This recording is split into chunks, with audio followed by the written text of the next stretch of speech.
আচ্ছা, তো আমরা সেকেন্ড পার্টটাতে আমরা ফার্স্ট পার্টটাতে দেখেছি যে আমার সিআরসির পলিনোমিয়ালে কোড ওয়ার্ডটা কিরকম হচ্ছে।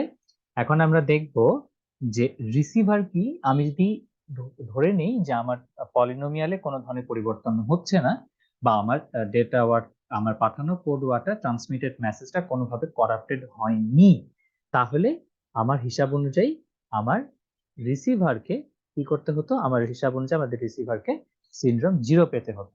তো রিসিভার তাহলে কি কাজ করবে? রিসিভার সেম একই ভাবে ওটাকে ভাগ করে দেখার চেষ্টা করবে। তবে এবার সে আর কোনো কিছু অ্যাপেন্ড করবে না, কোনো কিছু গুণ করবে না, কারণ তার অলরেডি তার কাছে গুণ করা বা অ্যাপেন্ডেড অবস্থায় কোড ওয়ার্ডটা আছে। তো রিসিভার কি কাজ করে জানি? রিসিভার যে ডিভিজরটা আছে, সেই ডিভিজরটা অ্যাগ্রিড করা থাকে আগে থেকে, তাদের মিউচুয়াল এগ্রিমেন্ট থাকে যে আমরা এই ডিভিজর দিয়ে ভাগ করব আমাদের দুইজনকে। তো ডিভিজরটা ছিল এক্স কিউব প্লাস হচ্ছে এক্স প্লাস ওয়ান। তা আমি ডিভিজরটাকে লিখে ফেলি যে ডিভিজর হচ্ছে x cube plus x plus one. সে কাকে ডিভিডেড করবে? সে ডিভাইড করবে হচ্ছে এই যে পলিনোমিয়ালটা আমরা পেয়েছি, এই পলিনোমিয়ালটাকে, বা আমাদের কোড ওয়ার্ডটাকে সে আগে ডিভাইড করতে স্টার্ট করবে।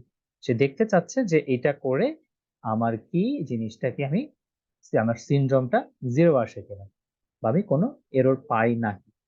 মনে রাখবেন, সিআরসির সিনড্রোম 0 মানে হচ্ছে কোনো ভুল নাই, 0 এরর। আর 0 বাদে যদি অন্য কোনো কিছু চলে আসে, তার মানে হচ্ছে সামহাও বিটটা আমার করাপ্টেড হয়ে গিয়েছে। তাহলে আমরা এটাকে এখন কি কাজ করবে? এখানে নর্মাল হয় প্রথমটাকে করার জন্য কত করব? ও 1 তো দিলে হবে না, আমরা প্রথমে কত দিয়ে করবো? এটাকে ভ্যানিশ করার জন্য এক্স টু দি পাওয়ার 9। তো 12 প্লাস কত? 9 একে হচ্ছে 10, আর হচ্ছে এক্স টু দি পাওয়ার 9। আগের বারের মতো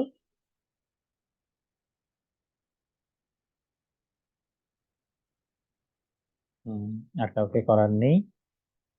11, 10, 9, 8, 7, 4, 3 স্কোয়ার এক্স প্লাস 1। তাহলে এটাও যেহেতু শূন্য হয়নি, গায়েব করে দেওয়ার জন্য এখানে আমি কত করতে লাগবে? 8 দিতে হবে। এখন যদি আমি 8 দেই,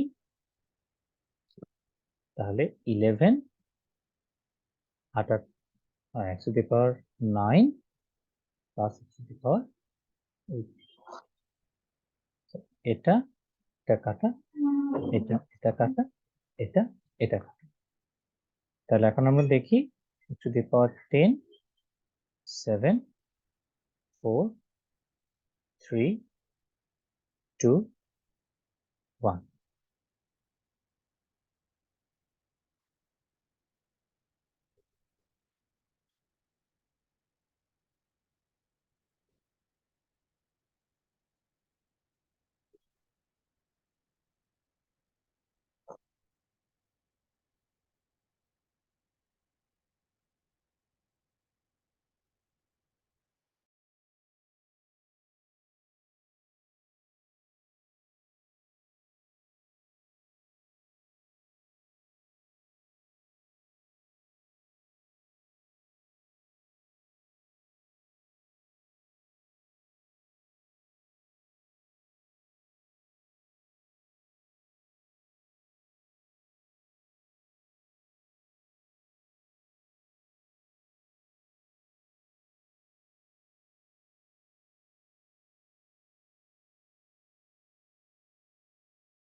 এবং এখন যদি আমি খেয়াল করে দেখাই, এই যে দেখেন, এটা কাটা গেল, এটা কাটা গেল, এটা কাটা গেল, এটা কাটা গেল, এটা কাটা গেল, সবগুলো মিলে আমার রেজাল্ট কত আসলো? 0 আসলো। এবং এটাকেই বলা হচ্ছে সিনড্রোম। আমার সিনড্রোম 0 আসছে, তার মানে হচ্ছে আমার পাঠানো ডেটাটার মধ্যে বা যে ডেটাটা আমি রিসিভ করেছি সেই ডেটাটার মধ্যে আমার কোনো ধরনের ভুল নেই। এবং সেই ডেটাটার মধ্যে কি নেই? সেই ডেটাটার মধ্যে আমার কোনো ধরনের ভুল নেই। এবং তার মানে হচ্ছে আমি কি কাজ করতে পারবো? আমি যে রিসিভারটা যেটা আমাকে জেনারেট করেছে সেই রিসিভারটা সেখান থেকে কি করতে পারি? রিসিভারটা যখন আমাকে, তার মানে আমাকে রিসিভার বলতে পারবে, অ্যাটলিস্ট সে এতটুকু বিশ্বাস করবে যে এটার মধ্যে কোনো ধরনের করাপশন হয়নি বা এরর আসেনি। এবং আমরা কিন্তু তাই বলেছি, আমি যে কোড ওয়ার্ডটা আমাকে জেনারেট করে দিয়েছিল যে সেন্ডার, ঠিক একই কোড ওয়ার্ডটাই কিন্তু আমি রিসিভারের কাছে আমি পাঠিয়ে দিয়েছি। এটাই ছিল সিআরসির এনকোডিং, ডিকোডিং। এবং এর পরের পোর্শনটাতে বা পরের আমার লেকচার ভিডিওসটাতে, পরের পার্টটাতে আমি দেখাবো যে কিভাবে আমাদের এই সেকেন্ড পোর্শনটা আবার সলভ করতে হয়।